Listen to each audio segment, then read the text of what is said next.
하나님께서 오늘 우리 가정에 주신 말씀은 시편 27편 13절에서 14절의 말씀입니다. 이것은 하나님의 말씀입니다.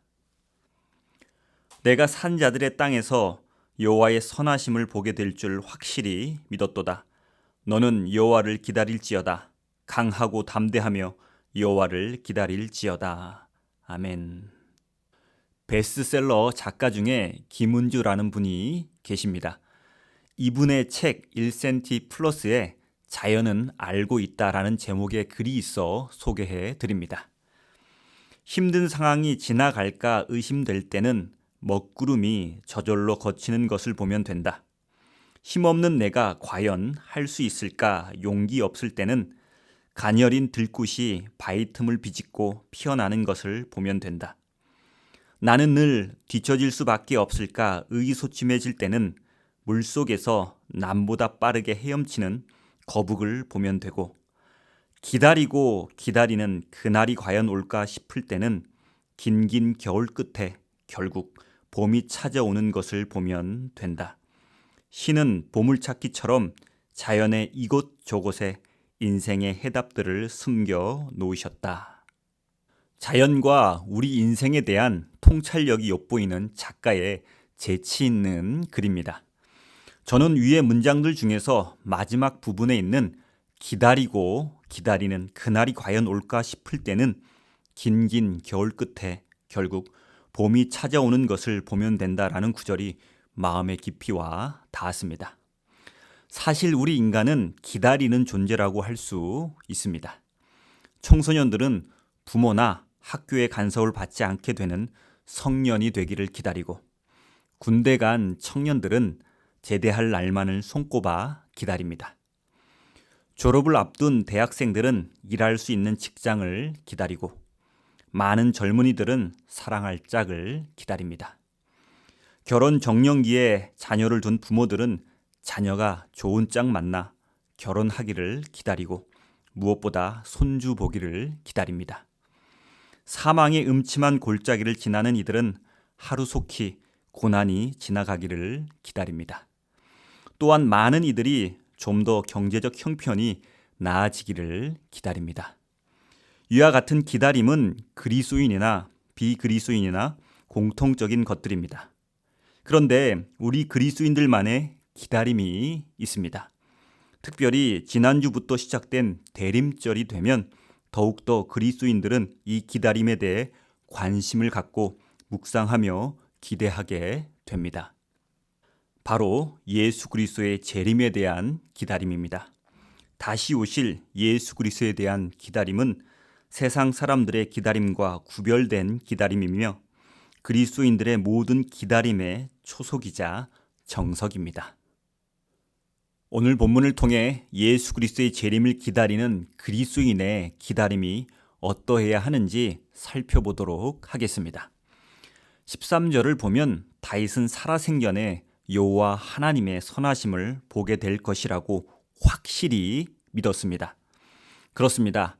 다윗의 이 고백은 그리스도인의 기다림은 확실한 믿음을 가진 기다림이라는 것을 말해줍니다. 다윗의 기다림은 자신을 괴롭히는 대적들을 여호와 하나님이라는 존재가 반드시 징벌하시고 자신에게는 선하심을 보여주실 것이라는 확실한 믿음에 근거한 기다림입니다. 우리 그리스도인의 기다림은 다윗과 같은 기다림입니다. 확실히 주님께서 재림하셔서 예수님을 믿는 우리들을 당신의 나라로 이끌어 주실 것이라는 확실한 믿음에 근거한 기다림입니다. 우리의 소망은 우리의 감정이나 이성 그리고 의지로부터 시작되는 것이 아니라 우리를 너무나 사랑하셔서 우리의 삶에 개입하시는 하나님으로부터 시작됩니다. 따라서 주님이 오심을 기다린다는 것은 막연히 좋은 날 오기를 기다리는 것이 아니라 하나님께서 약속하신 그날이 반드시 올 것이라는 믿음에 근거하여 기다리는 것입니다. 다윗은 이것을 알았기에 자신이 살아있을 때 여호와 하나님의 선하심을 볼 것이라고 확실한 믿음을 가지고 여호와 하나님을 기다리고 있는 것입니다. 국어사전을 보면 기다리다는 보거나 그것이 이루어지길 바라면서 시간을 보내다라는 기본 의미를 가지고 있습니다. 그런데 기다리다의 두 번째 의미는 사람이 일정한 시간을 참고 견디다입니다.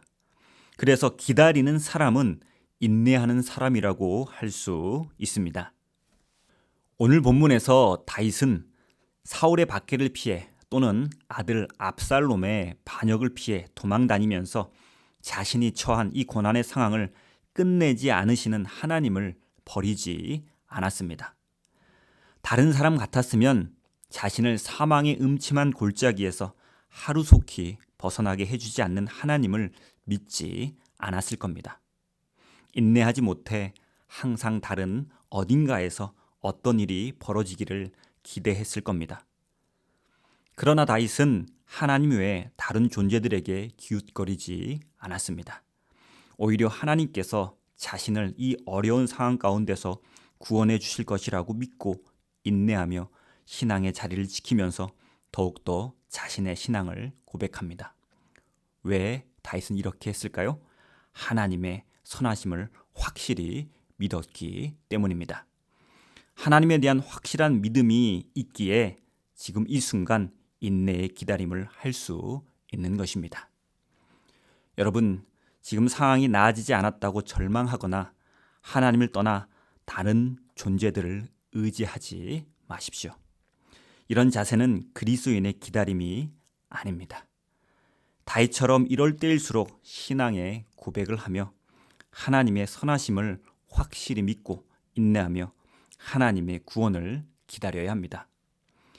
이 대림절 기간에 오늘 주신 말씀을 통해서 하나님께서는 우리에게 다윗처럼 확실한 믿음 위에 서서 당신의 구원과 예수 그리스도의 재림을 기다리라고 말씀하십니다. 또한 이 확실한 믿음 위에서 현재의 고난의 상황을 다윗처럼 인내하며 기다리라고 말씀하십니다. 사랑하는 성도 여러분, 다윗처럼 확실한 믿음 위에 서서 현재의 상황을 인내하며 한눈 팔지 말고 하나님의 구원과 주님의 재림을 기다려야 하겠습니다. 기도하겠습니다. 하나님 아버지, 저희에게 대림절이라는 기간을 주셔서 예수 그리스도의 재림을 다시 한번 묵상하게 하고 그리스도인의 기다림에 대해 깨닫게 하심 감사드립니다. 저희가 다윗처럼 하나님의 선하심에 대한 확실한 믿음을 가지고 기다리게 하시며 다윗처럼 하나님의 말씀을 온전히 의지하고 하나님의 말씀에 순종하여 강하고 담대한 자세를 가지고 기다리게 하옵소서. 모든 말씀 우리 주 예수 그리스도 이름으로 기도드립니다. 아멘.